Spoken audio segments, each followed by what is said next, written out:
বর্ষাকাল। সমুদ্রের কাছাকাছি ছোট্ট এক উপকূলীয় গ্রাম, সোনাঝুরি। গ্রামের অধিকাংশ মানুষই মাছ ধরে জীবিকা নির্বাহ করত। প্রতিদিন ভোরে একের পর এক মাছ ধরার ট্রলার সমুদ্রে পাড়ি দিত। সেদিন সকাল থেকেই আকাশের অবস্থা ভালো ছিল না। আকাশের চারদিকে কালো মেঘ জমেছিল। সমুদ্রের ঢেউও স্বাভাবিকের তুলনায় অনেক বেশি উত্তাল ছিল। আজ সমুদ্রে যাওয়া ঠিক হবে না। বাতাসের গতি ভালো মনে হচ্ছে না। কিন্তু মাছের মরশুম তখন শেষের দিকে। অনেক দিন ধরে জেলেদের ভালো মাছের দেখা মিলছিল না। তাই মা মেরিন নামের একটি বড় মাছ ধরার ট্রলারের মালিক করিম মিয়া সিদ্ধান্ত নিলেন সেদিনই সমুদ্রে যেতে হবে। ট্রলারে মোট ১৫ জন মানুষ ছিল। তাদের মধ্যে অভিজ্ঞ জেলে, মাঝি এবং কয়েকজন তরুণ জেলেও ছিল। করিম মিয়ার ছেলে রাকিবও বাবার সঙ্গে যাওয়ার জন্য প্রস্তুত হয়েছিল। বাবা, আকাশটা কিন্তু জানি খুব বাবা, খারাপ দেখাচ্ছে। তবে বেশি দূরে যাব না। কিছু মাছ পেলেই ফিরে আসব। চিন্তা করো না, আবহাওয়া বেশি খারাপ হলে আমরা ফিরে আসব। সকালের দিকে ট্রলারটি সমুদ্রে রওনা দিল। ঘাটে দাঁড়িয়ে থাকা লোকজন হাত নেড়ে বিদায় জানালো। কেউই তখন বুঝতে পারেনি সেই যাত্রা তাদের জীবনের সবচেয়ে কঠিন যাত্রা হয়ে উঠবে।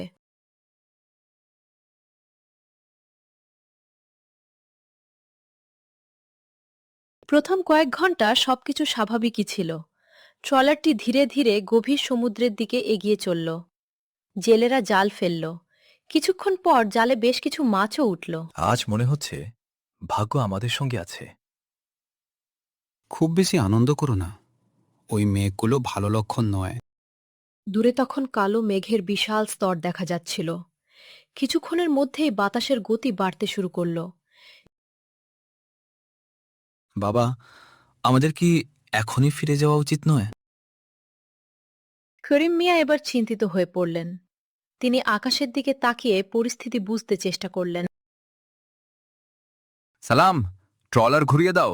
যত তাড়াতাড়ি সম্ভব উপকূলের দিকে ফিরতে হবে। ঠিক আছে, সবাই সাবধানে থাকুন।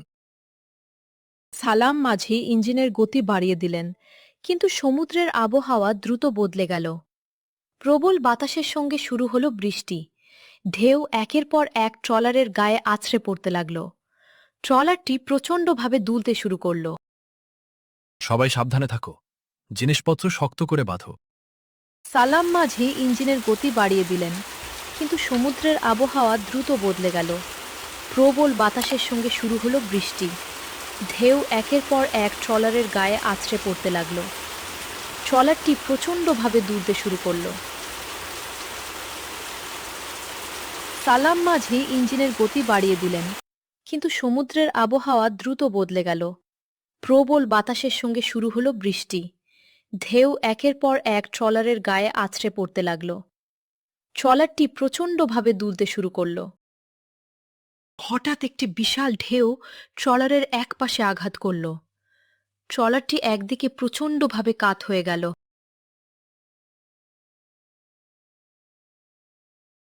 বাবা, বুঝছো, ভয় পাস না, সবাই শান্ত থাকো। কিন্তু পরপর কয়েকটি বড় ঢেউ আছড়ে পড়ায় ট্রলারের ভেতর জল ঢুকতে শুরু করল। সবাই দ্রুত জল সরানোর চেষ্টা করল। সালাম মাঝি ট্রলারটি সামলানোর প্রাণপণ চেষ্টা করছিলেন।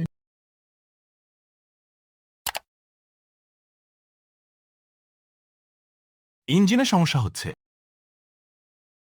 যেভাবেই হোক ট্রলারটা সোজা রাখো। যারা পারল তারা দ্রুত লাইফ জ্যাকেট পরে নিল, কিন্তু উত্তাল ঢেউয়ের মধ্যে সবকিছু সামলানো কঠিন হয়ে পড়েছিল। কিছুক্ষণের মধ্যেই ট্রলারটি আর ভাসতে পারল না।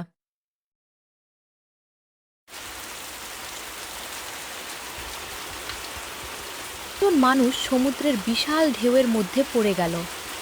চারদিকে তখন শুধু অন্ধকার আর ঝড়ের গর্জন।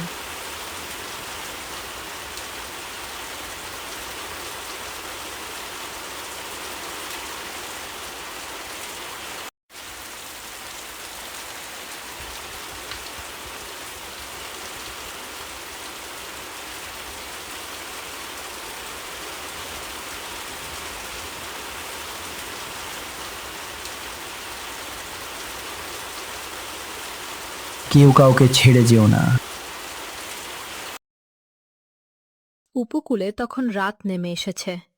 গ্রামে একে একে খবর পৌঁছালে, মা, মেরিন ট্রলারটি ঝড়ের মধ্যে বিপদে পড়েছে।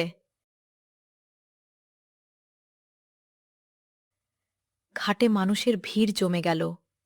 রাকিবের মা কান্নায় ভেঙে পড়লেন। আমার ছেলে কোথায়? কেউ কি ওদের খুঁজতে যাবে না? পরে উদ্ধারকারী দল সমুদ্রে অনুসন্ধান শুরু করল। জেলেদের নৌকা, উদ্ধারকারী নৌকা এবং স্থানীয় মানুষ সবাই মিলে খোঁজ চালাতে লাগল। ঘণ্টার পর ঘণ্টা কেটে গেল। সমুদ্র তখন অনেকটা শান্ত হয়েছে, কিন্তু 15 জন মানুষের কোনো সন্ধান পাওয়া যাচ্ছিল না। গ্রামের মানুষ ঘাটে বসে অপেক্ষা করতে লাগল। কেউ প্রার্থনা করছিল, কেউ নিঃশব্দে কাঁদছিল। তৃতীয় দিনের সকালে দূরে একটি ছোট নৌকা দেখা গেল। নৌকাটি ধীরে ধীরে ঘাটের দিকে এগিয়ে আসছিল। সবাই দৌড়ে সেখানে গেল।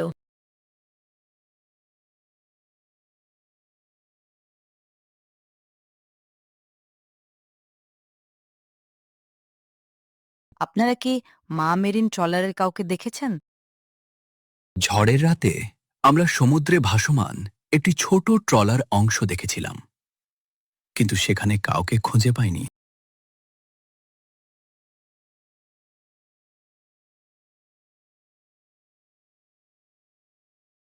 রেকিবের মা কাঁদতে কাঁদতে ঘাটের মাটিতে বসে পড়লেন।